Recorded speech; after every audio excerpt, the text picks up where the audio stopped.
ao amanhecer, vista do outro lado do Tejo. Em 250 anos a cidade mudou bastante, mas a zona pombalina parece ter ficado intocada. Diz-se que é o expoente máximo da cultura urbanística portuguesa. O movimento entre as duas margens começa cedo.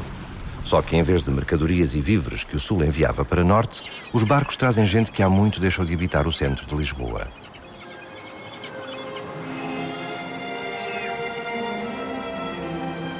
Quem a vê assim, arrumadinha, quase um cenário, aos primeiros raios de sol da manhã, não consegue imaginar como foi o acordar daquele outro novembro de há 2 séculos e meio atrás.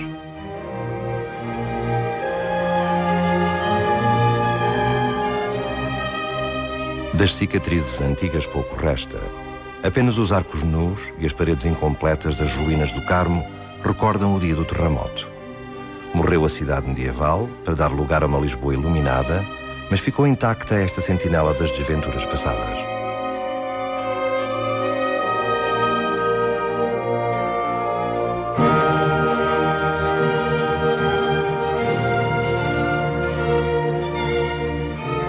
Nesta que foi a primeira casa dos arqueólogos portugueses, cruzam-se muitos tempos diferentes. Peças encontradas à deriva em prédios derrubados, achados de escavação, lápidas de cemitérios desaparecidos, ofertas, aquisições, um mundo em pedra e memórias que a lógica colecionista do século XIX começou a juntar.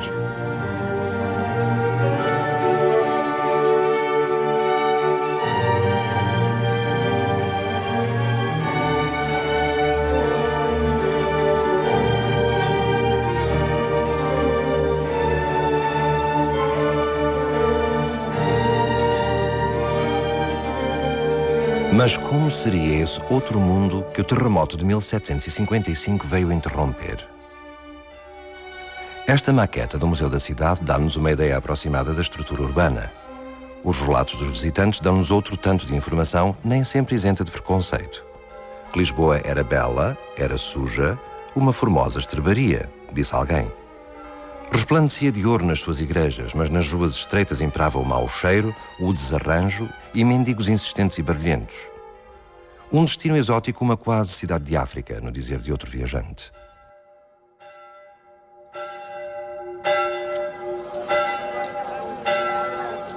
Sábado, 1 de novembro de 1755.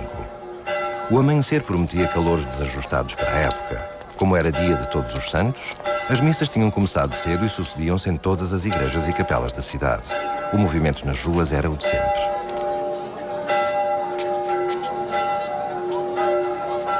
Os sinos confundiam os seus toques a chamar os fiéis e misturavam-se com a gritaria dos pedintes, dos bufarinheiros, dos aguadeiros, dos apregoadores de falsas relíquias e dos criados a abrir caminho às suas senhoras.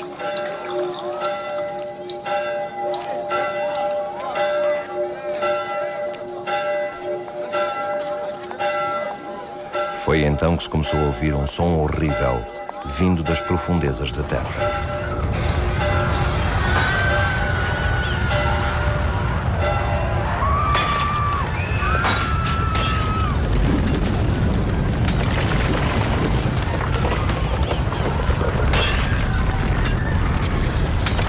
A terra não parava de tremer, as casas desabavam e já se preparava outra ameaça.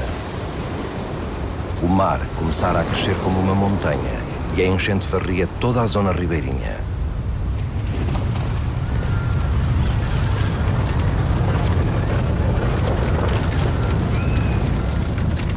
Derrubou barcos, engoliu quantos se tinham refugiado à borda d'água para escapar à queda dos edifícios, entrou pela cidade baixa e inundou tudo quase até ao Rossio.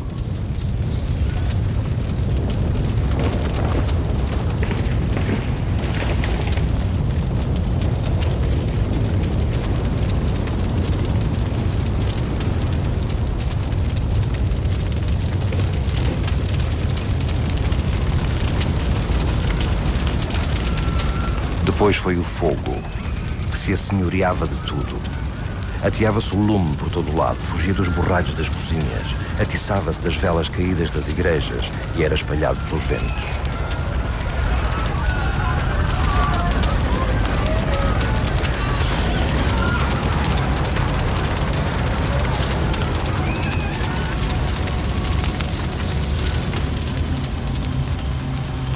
relatos de quem presenciou a catástrofe dão a imagem de um verdadeiro fim do mundo. No meio do horror e da destruição, a terra continuava a tremer. As pessoas enlouquecidas procuravam amigos e familiares entre as ruínas e os incêndios, ou corriam a esmo sem saber onde abrigar-se. Atualmente pensa-se que a magnitude deste sismo tenha rondado os 9 graus, o que significa destruição quase total.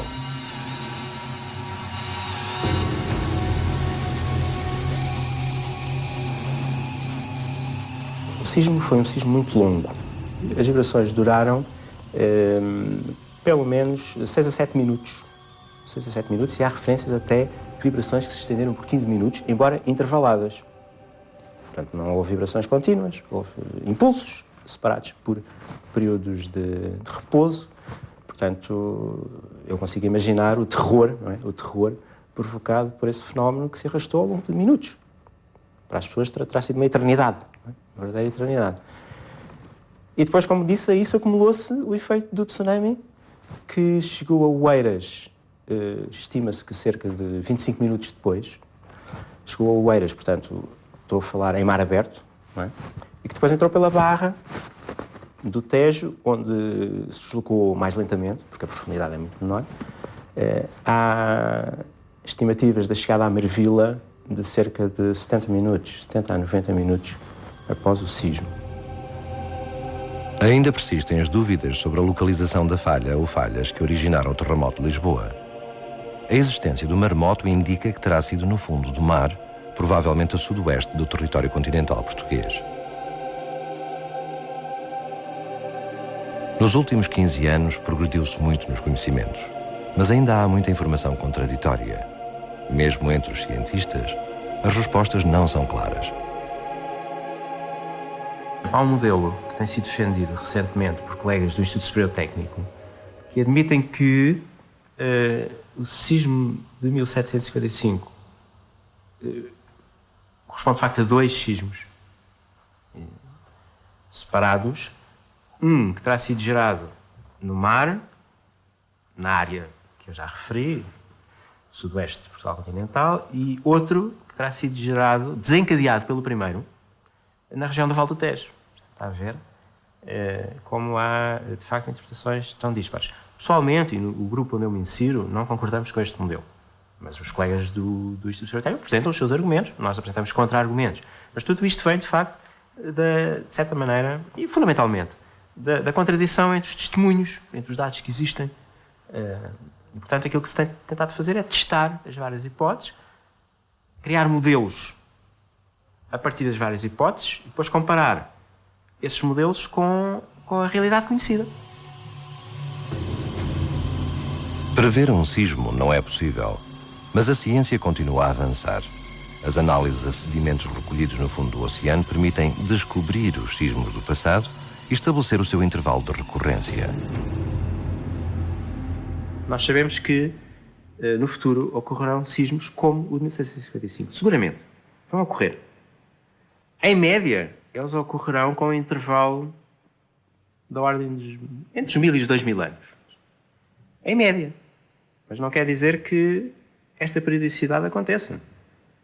Eu não quero dizer com isto que o próximo sismo, semelhante a 1755, vai ocorrer passado 1000 anos, ou daqui a 1000 anos, ou daqui a 2000. Pode ocorrer antes, ou até pode ocorrer depois. Mas, em média, aquilo que parece acontecer é que, de facto, a periodicidade para sismos deste tipo é dessa ordem, entre 1000 e 2000 anos.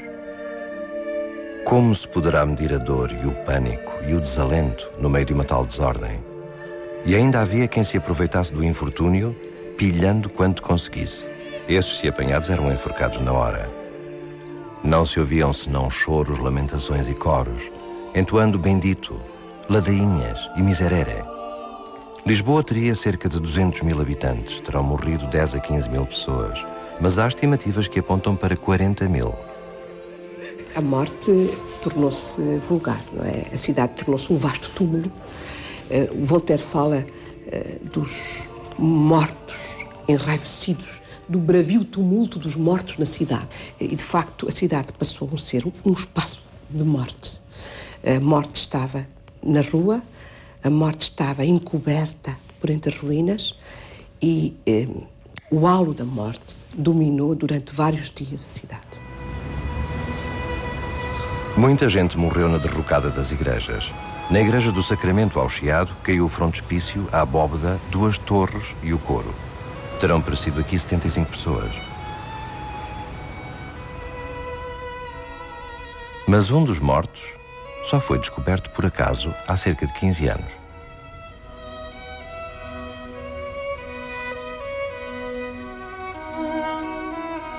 Ao abrir uma porta que se encontrava entaipada desde a reconstrução da igreja, os operários deram com um esqueleto parcialmente esmagado. Atualmente, o esqueleto está recolhido no carneiro da igreja.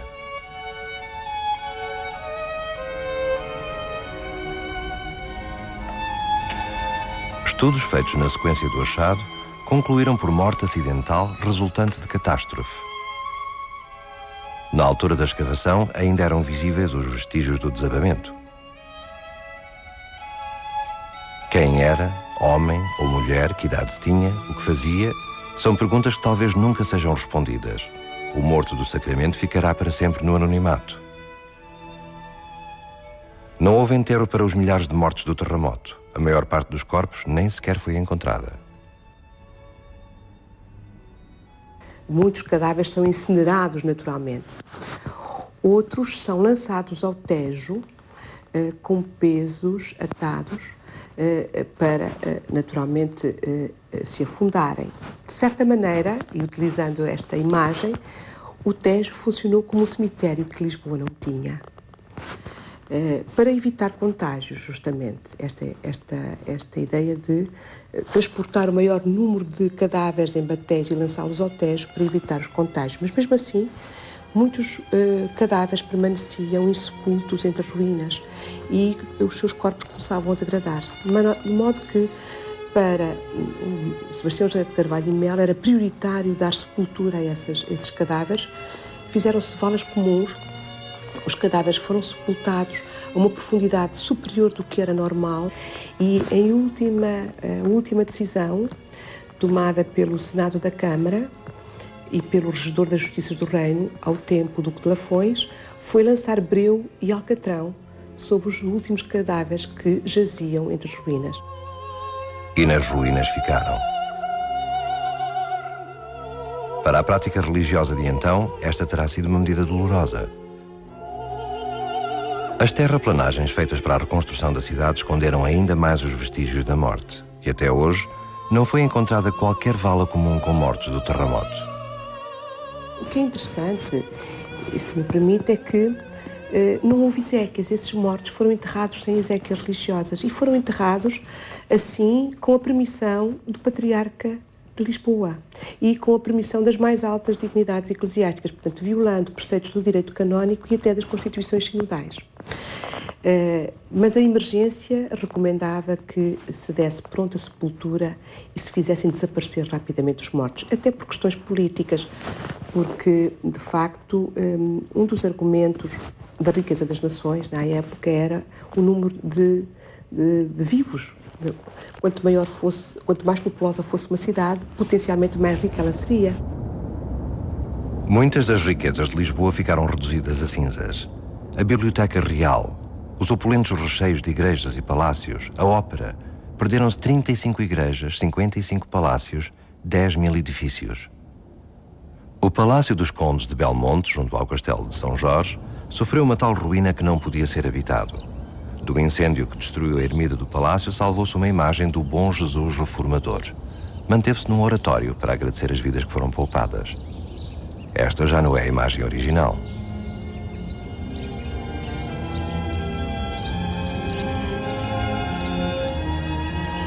Das casas arrasadas, pouco ficou para contar a história dos seus moradores. Os objetos do cotidiano perderam-se, mas nem todos. De vez em quando, as escavações arqueológicas resgatam um ou outro utensílio do dia-a-dia, peças singelas de barro que serviam à mesa de gente remediada, que constituía a maioria dos habitantes da Baixa. Ou outros utensílios mais preciosos, de cerâmica ou de porcelana fina, provenientes dos palácios que também arderam.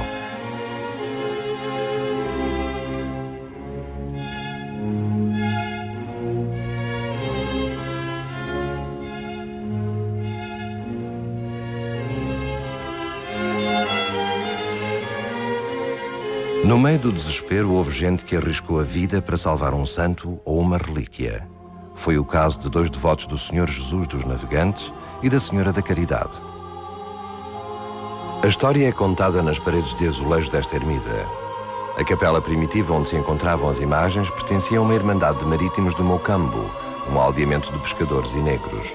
Ruíra com o terremoto e, em pleno incêndio, os 2 devotos recuperaram-nas. No meio dos destroços da cidade, os fiéis fugiram para o Campo das Trinas, perto do lugar onde se enforcavam os malfeitores apanhados a pilhar nas ruínas. Ocuparam uma barraca de pano, depois ergueram uma de madeira onde guardaram as imagens. Começaram de imediato a construir nova capela. 2 anos depois do sismo, estava pronta. Com toda a pompa e dignidade, os irmãos e demais clero levaram em procissão solene as imagens resgatadas ao fogo para a nova e definitiva morada.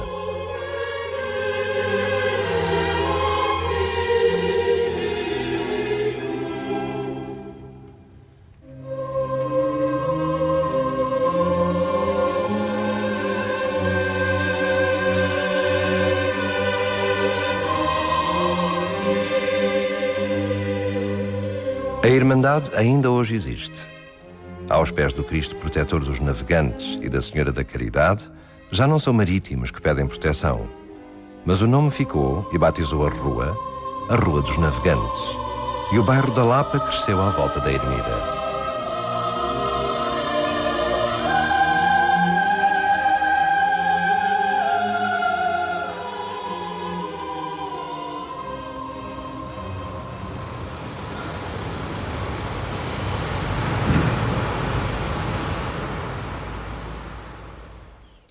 Durante vários anos, Lisboa viveu entre ruínas. As obras de reconstrução só terminaram já ia bem entrado o século XIX. Nos primeiros anos, com a tragédia ainda fresca nas notícias, vinham estrangeiros ver como ficara desfigurada esta cidade outrora tão importante. Muitos, mesmo que a não tivessem conhecido antes, faziam comparações. Em cartas empolgadas aos seus correspondentes, faziam descrições muitas vezes fantasiosas sobre o sismo que fizera desta cidade uma Troia moderna.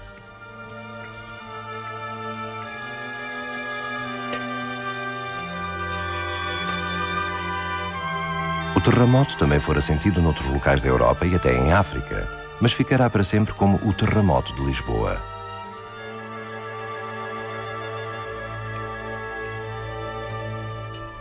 A população sem teto deambulava. Os visitantes comoviam-se com tão belas ruínas e tão negra desgraça.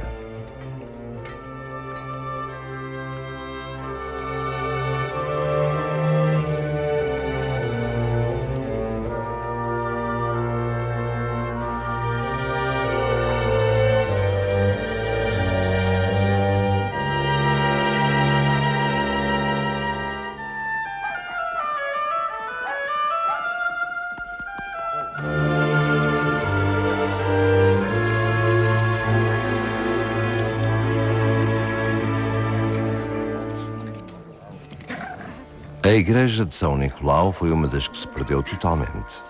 Era bela e das mais ricas da cidade. Cuidava da alma de cerca de 10.000 pessoas de comunhão. A freguesia possuía 2.300 fogos, fora as muitas casas dos hereges, e fazia inveja a todas as outras. Depois do terremoto, as casas ficaram reduzidas a menos de 600 e as almas a cerca de 1.500.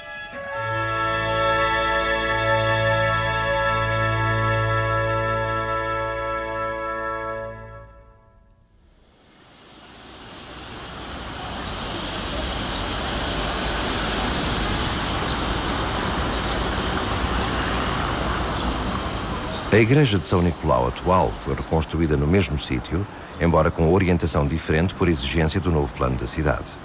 A reconstrução iniciou-se em 1780 e só se concluiu em meados do século XIX. É curioso também verificar que dos primeiros edifícios a serem construídos ou reconstruídos são dos primeiros edifícios, nos primeiros edifícios estão as igrejas. Ora, as igrejas, porquê? Porque era uma sociedade religiosa. No fundo, o pároco, numa paróquia ou numa freguesia antiga, é o centro de uma digamos, está no centro de uma circunscrição territorial. Se o Marquês de Pombal queria, de facto, conhecer o que se passava no país e se queria atalhar às diversas necessidades, se queria saber quem existia e quem tinha morrido no terremoto, naturalmente que se socorreu dos párocos. Passados 2 séculos e meio, não se imagina quão penosa seria a vista de Lisboa em ruínas. Com os resultados dos incêndios ainda visíveis, a população sobrevivente dispersa, ladrões pilhando e forçando a entrada nas casas que se mantiveram incólumes. O medo instalara-se, provocando visões de fim do mundo, e exacerbava a religiosidade cega e temente.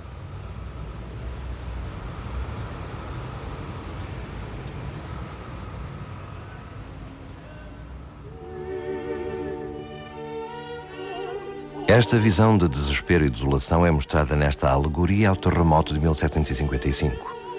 Um sentimento de tragédia, de adeus a um mundo em ruínas que deixou todos, independentemente do seu estatuto social, no mais cruel dos abandonos. O próprio autor, João Glama, se inclui no quadro como testemunha que foi da tragédia.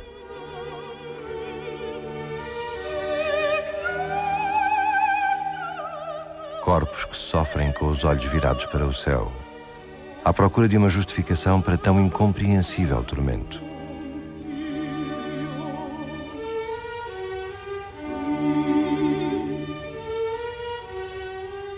Para alguns, tais acontecimentos só podiam resultar de uma punição divina pelos pecados dos homens. Assim o defendeu o jesuíta Gabriel Malagrida, no folheto Juízo da Verdadeira Causa do Terremoto. Nada se dever a causas naturais, como justificavam os espíritos mais esclarecidos da época, mas sim a um castigo. Por isso, a cidade que fora ímpia deveria continuar em escombros e os sobreviventes procurar o perdão com muita penitência e procissões.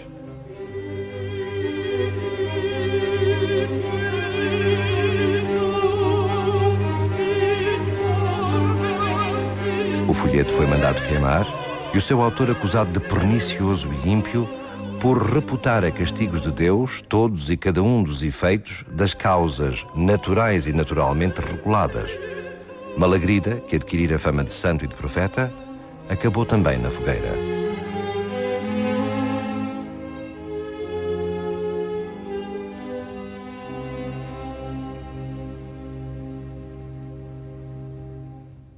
Tinha-se a noção de que era um excesso, de que as igrejas joaninas da Baixa, que eram um verdadeiro espanto em termos de história da arte, em termos de riqueza, que tudo isso era excessivo. E o padre Malagrida, um pobre jesuíta meio louco, veio para o meio da rua gritar que era o fim do mundo, e quando se quis reconstruir a cidade, ele opunha-se dizendo que era uma cidade perdida e que Deus havia castigado e que, portanto, não devia ser reconstruída, que era um pecado estar a reconstruir Lisboa.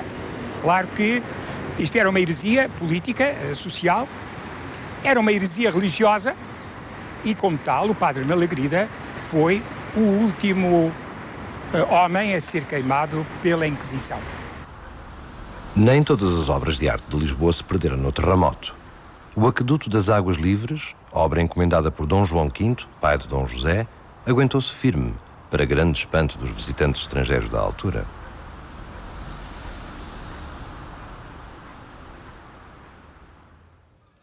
Dom José e a família real escaparam ao terremoto por se encontrarem fora do paço, na Ribeira.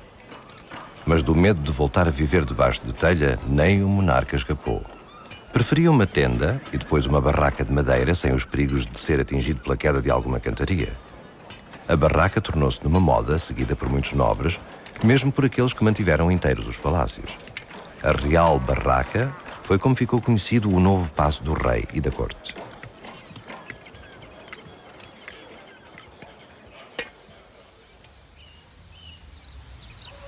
O local escolhido foi o Alto da Ajuda e ocupava parte do espaço do atual palácio. Apesar da pobreza dos materiais usados, a Real Barraca era suntuosamente decorada com tapeçarias no interior. Dizem os testemunhos que tinha um ar algo teatral, talvez por ter sido projetada por um cenógrafo, Bibiena, um bolonhês que fora chamado a Lisboa 3 anos antes do terremoto para executar algumas encomendas régias. Este palácio provisório acabou por servir de morada da família real por mais 30 anos, até que um incêndio o destruiu completamente. O Alto da Ajuda fora escolhido porque o terreno se mostrara firme quando do terremoto, mas nada impediu que a Real Barraca se desfizesse com um prosaico incêndio iniciado na cozinha. Longe da Real Barraca, terremotos de outra índole estavam em curso. Preparava-se um terremoto palaciano que, no fundo, significava que um pequeno grupo dentro da corte, um pequeno grupo pertencente a uma nobreza de toga, a uma nobreza secundária, se preparava para alcançar o poder. O Marquês de Pombal era um dos representantes. Havia, naturalmente, gente no corpo diplomático a que, efetivamente, Marquês de Pombal pertenceu, que estava disposta a fazer esse golpe de Estado. Havia gente na cleresia, alguns clérigos, havia alguns, digamos, nobres de antigo regime que os apoiavam, mas o terremoto físico de Lisboa foi apenas, digamos, a forma desse pequeno grupo poder tomar o poder através do Marquês de Pombal. Sebastião José de Carvalho e Melo representava a mudança, numa Europa também além mudança. A crise do terremoto acelera a tomada do poder por este verdadeiro chefe de Estado, mas sempre em nome do seu rei, Dom José. Eu tenho a impressão que o Marquês é capaz de ter sido, de facto, um personagem essencial, porque nestes momentos, ainda que, e aliás isso verifica-se na atualidade, nestes momentos muitas vezes existe a capacidade técnica, ou seja, existe um escola técnico perfeitamente competente e capaz de fazer excelentes realizações em todas as áreas, mas neste caso na área do urbanismo, mas e sobretudo porque se trata do urbanismo, não é? Que no fundo no urbanismo há quem diga que é pura gestão de interesses em conflito. Portanto, justamente é necessário que esse escola de categoria de boa, enfim, de competência técnica reconhecida seja apoiado por um poder político com alguma firmeza, e esse poder político com alguma firmeza naquela altura foi mesmo o Marquês de Pombal. A Real Praça do Comércio é o centro do novo poder sustentado por Sebastião José de Carvalho e Melo. Embora no mesmo lugar do velho terreiro do Paço, recorda a importância que a burguesia comercial começa a ter na sociedade do pós-terremoto. Fora esse mesmo comércio da cidade que se oferecera para pagar um imposto especial para reunir fundos para a reconstrução.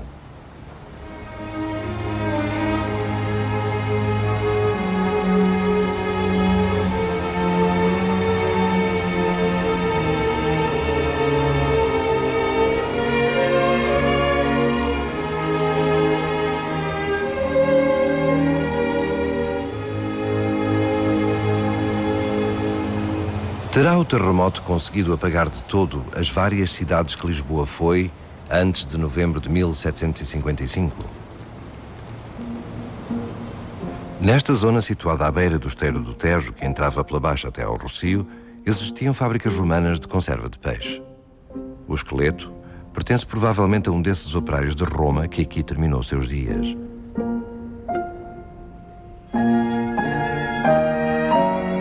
Depois veio a ocupação islâmica, a época medieval, os descobrimentos. Tudo está documentado nestas entranhas da cidade. O terremoto veio misturar as épocas e a reconstrução fez tábua rasa do terreno para que se pudesse construir rapidamente. Alguns buracos lembram as estacas de madeira que os prédios pombalinos têm nas suas fundações. Neste espaço há testemunho de 20 séculos de cidades sobrepostas. 800 estratos arqueológicos contam a história de um lugar que teve sempre presença humana. A proximidade do rio, fonte de alimentos e meio de comunicação, o clima ameno e a própria orientação do terreno favoreceram sempre a fixação. Curiosamente, com o terremoto foram postas a descoberto algumas estruturas romanas que haviam ficado esquecidas com as alterações provocadas ao longo dos séculos. Mas no meio de tantas memórias de Lisboa, onde encontrar os vestígios do terremoto? temos essencialmente materiais de construção provenientes da destruição dos edifícios.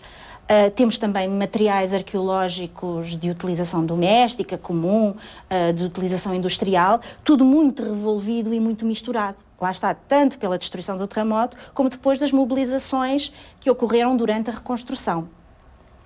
Portanto, é um extrato que os arqueólogos que trabalham em Lisboa já conhecem muito bem.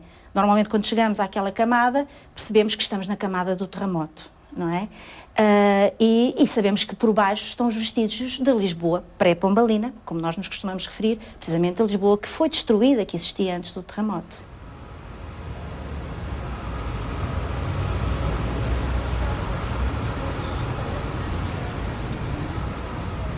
E os vestígios encontram-se onde menos se espera. À beira da sede de Lisboa, a construção de um sanitário público descobriu parte de uma casa destruída pelo terremoto.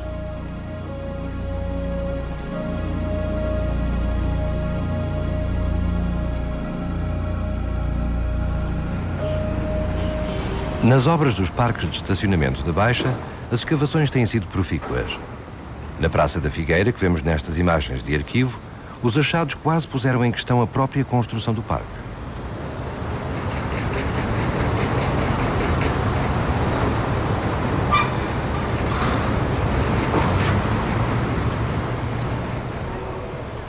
Quem poderia suspeitar que, ao estacionar o automóvel no Parque Camões, está a pisar o chão de um palácio? As escavações feitas antes da construção do parque mostravam, ainda bem demarcados, os espaços em que os condes de Cantanhede e depois marqueses de Marialva habitaram, com toda a probabilidade, desde o século XVII. O terremoto fez desabar parte do palácio e o fogo consumou a obra. A seguir ao desastre, fizeram-se uns arremedos de barracas nas zonas mais destruídas, mas com o passar dos anos veio a decadência. O espaço encheu-se de lojas modestas, casas de malta e de prostituição. Em vez de palácio, era conhecido por casebres do Loreto, até que em meados do século XIX foi tudo demolido para dar lugar à Praça de Luís de Camões.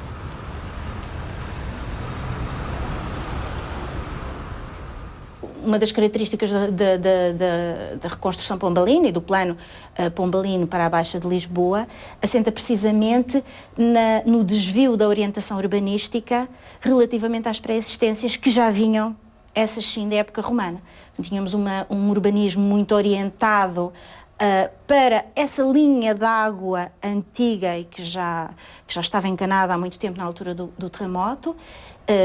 Era essa a linha de orientação do urbanismo na Baixa, essencialmente, uma linha orientadora, e com a reconstrução pombalina, a cidade vira-se de forma perpendicular e ortogonal para o Tejo, o que é realmente uma ruptura relativamente às pré-existências.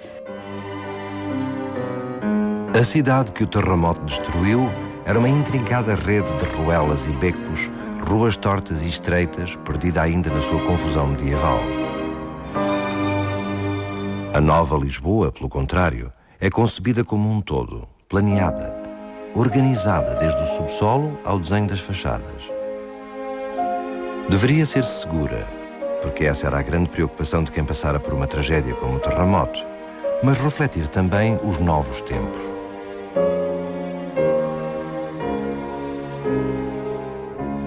A cidade nova começou a ser pensada ainda se sentiam as derradeiras réplicas do sismo. 3 militares receberam a incumbência de dirigir a tarefa. Além de Carlos Mardel, arquiteto dos Passos Reais, Manuel da Maia, o engenheiro-mor do Reino, que numa primeira fase defendia outra localização para a reconstrução da cidade. E Eugênio dos Santos, o mais jovem dos 3, arquiteto do Senado da Câmara de Lisboa.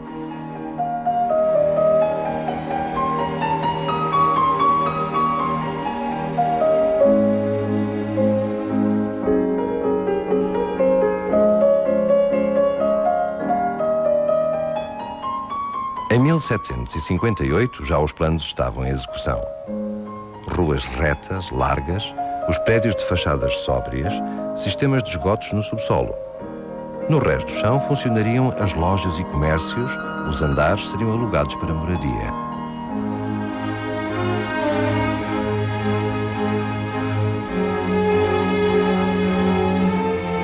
Um grande exército de soldados em formatura alinhados em batalhões atrás do seu comandante, Dom José I. Quase uma cidade militar.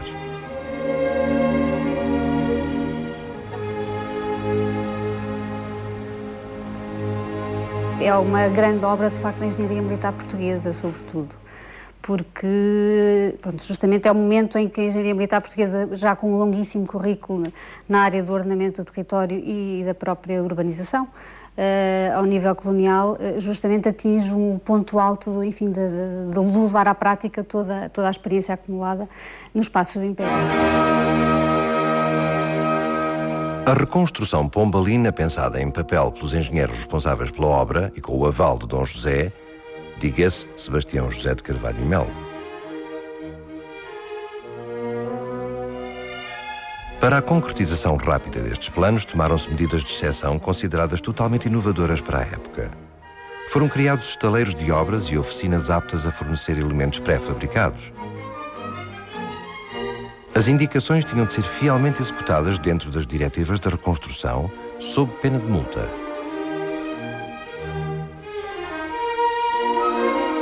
Só às igrejas se permitiram algumas inovações nas fachadas.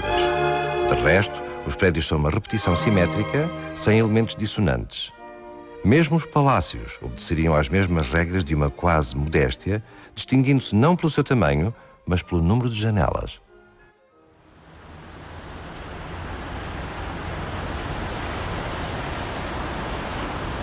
Para montar todo este projeto foi necessário também fazer uma profunda reorganização da propriedade. Diz-se que o Marquês de Pombal passava as noites na sua tenda a rever os papéis dos engenheiros e a arquitetar formas de apressar a obra. Esta entrada discreta mantém bem conservados alguns dos elementos utilizados na decoração das casas pombalinas. Azulejos no revestimento dos lambris. Mas no miolo das casas é que se encontra a arma secreta anti-sismo. Uma estrutura maleável, bastante elástica, obtida graças a um conjunto de peças de madeira. É a famosa gaiola pombalina. A técnica era tão inovadora que um estrangeiro espantava-se com o método de construção dos portugueses.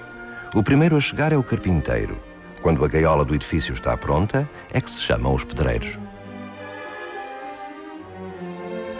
Na arquitetura de Lisboa no século XIX, é com muita dificuldade que Lisboa se liberta do pombalino, justamente faz tarde ao pombalino até muito entrado do século XIX, e há muito pouco espaço justamente para as manifestações da arquitetura revivalística e eclética que são características do século XIX. Sabe-se pouco sobre a gênese da gaiola pombalina. Há quem considere que se trata de uma ideia inspirada nas estruturas de madeira usadas na construção naval. A sua utilização não parece ter sido alvo de instruções escritas por parte dos engenheiros da reconstrução. Especialistas nestas matérias consideram que esta foi uma das inovações mais marcantes e mais avançadas da reconstrução pombalina. Concebida para resistir aos sismos, a gaiola tem cumprido essa obrigação nestes últimos 2 séculos e meio, embora não se tenha registado qualquer abalo semelhante ao de 1755. Em obras efetuadas em prédios pombalinos, as estruturas de madeira em carvalho ou azinho são muitas vezes postas a descoberto. Desprovidos da alvenaria, estes esqueletos de madeira quase parecem simples elementos decorativos. Mas não são. Só não se sabe se o sistema ainda é eficaz. Se os edifícios estivessem muito bem conservados, eu estou convencida que aguentariam bem um sismo de intensidade considerável. No entanto, como toda a gente sabe, tem havido imensas alterações nas estruturas, portanto, muitas vezes sem fundamentação, portanto, os próprios proprietários, as pessoas não têm, por vezes, a noção, e infelizmente alguns colegas também, portanto, retiram-se paredes, abrem-se, enfim, colocam-se aberturas em paredes, portanto, cortando a tal estrutura de madeira interna que é fundamental para dar a resistência sísmica àqueles edifícios. E, portanto, eu não sei se nós teremos a noção da quantidade de alterações que foram feitas às estruturas. Portanto, esse é, de facto, o meu receio. Portanto, acho que é um bocadinho um mistério. Naquele dia 1 de novembro, o sol nascera como sempre do outro lado do Tejo e iluminou com prodigalidade um outono que parecia não trazer novidade. Puro engano. Estava escrito que não seria assim. A meio da manhã, parte da população estava morta, Lisboa vivia o caos, a cidade experimentara horrores inimagináveis. No momento em que a terra começou a tremer, a Lisboa, que era familiar aos seus moradores, deixara de existir.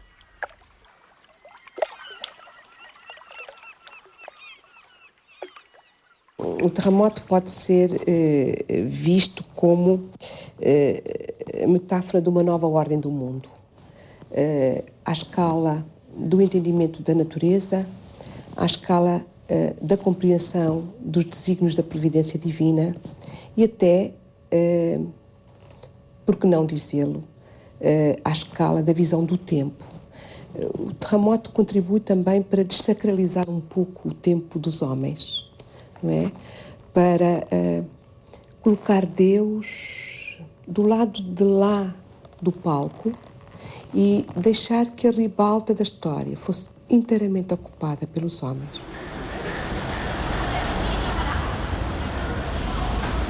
Novembro de 2005. Hoje a cidade é outra. Poucas famílias terão histórias para contar sobre o terremoto. Passou-se a limpo o passado e guardaram-se os esqueletos no armário. Mas eles espreitam-nos a cada momento.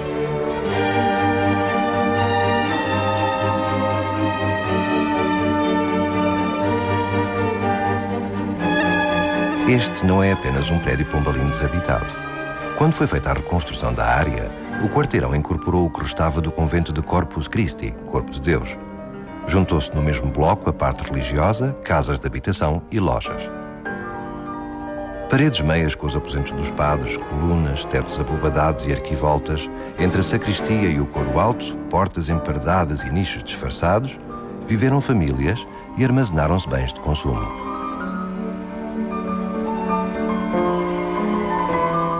Mandado construir pela rainha Dona Luísa de Gusmão, no lugar onde se deu um atentado gorado à vida de seu marido Dom João IV, o convento deixou de existir no século XIX. Perdeu-se no cotidiano laico da cidade pombalina. O prédio está atualmente desabitado, à espera de obras e da autorização para se transformar num hotel.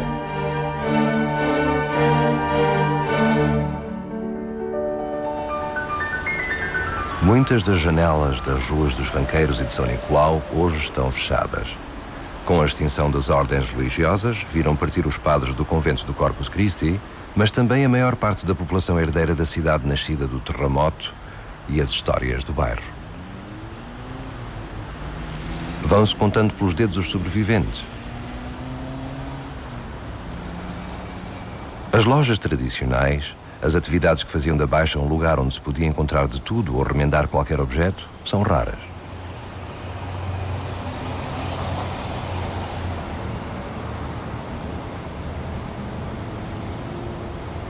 Os herdeiros dos antigos proprietários preferem muitas vezes manter as casas fechadas a fazer obras, por falta de dinheiro ou de interesse.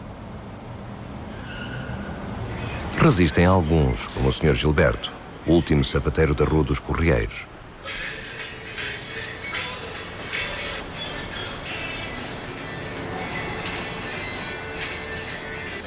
A nova cidade pombalina manteve uma certa arrumação medieval, dividindo por ruas as diversas atividades, artes e ofícios.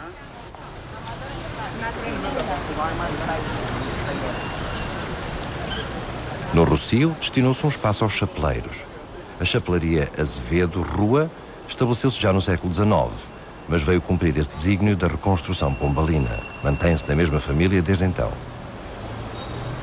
Contrariamente ao que seria de esperar, ainda há muita gente à procura de chapéus, para um casamento, para uma cerimónia mais complicada, e depois há os quase chapéus, os bonés, os mais práticos contra a chuva ou o frio. Mais para os homens, porque no caso das senhoras é mesmo na época dos casamentos. Os toureiros e cavaleiros também precisam de cobrir a cabeça. Histórias de uma chapelaria.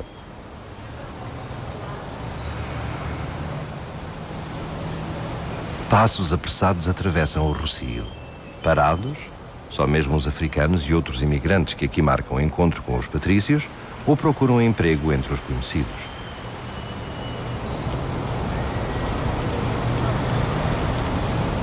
A leitaria camponesa, escondida na Rua dos Sapateiros, conserva o mesmo ar familiar das antigas leitarias de bairro.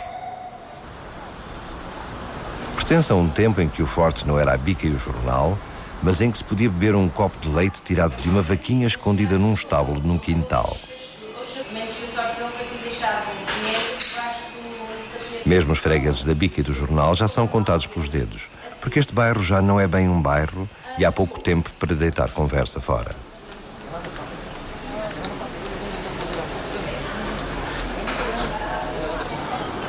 Dos últimos andares, os mais antigos ocupantes assomam-se às janelas para ver o entardecer na Rua Augusta. O vai e vem das compras já não é o que era. São mais os turistas que se passeiam ou os vendedores de time-sharing à casa de freguês do que a azáfama de compras de outrora. A Rua Augusta, contudo, ainda é o caminho de muita gente que regressa à casa.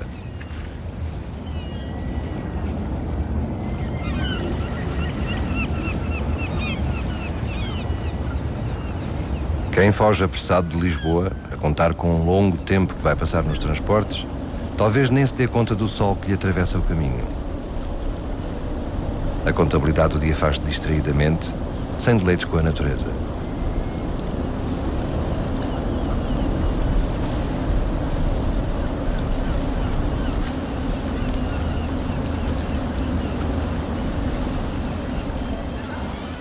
Por hoje, o dia acabou. Quando todos os estabelecimentos encerrarem as portas, dando por fim da jornada, esta, que é a principal artéria da Baixa Pombalina, ficará quase deserta. Reduzir-se-á apenas a uns poucos de transeuntes apressados em direção à Praça do Comércio para apanhar o barco ou em sentido contrário para chegar ao metro.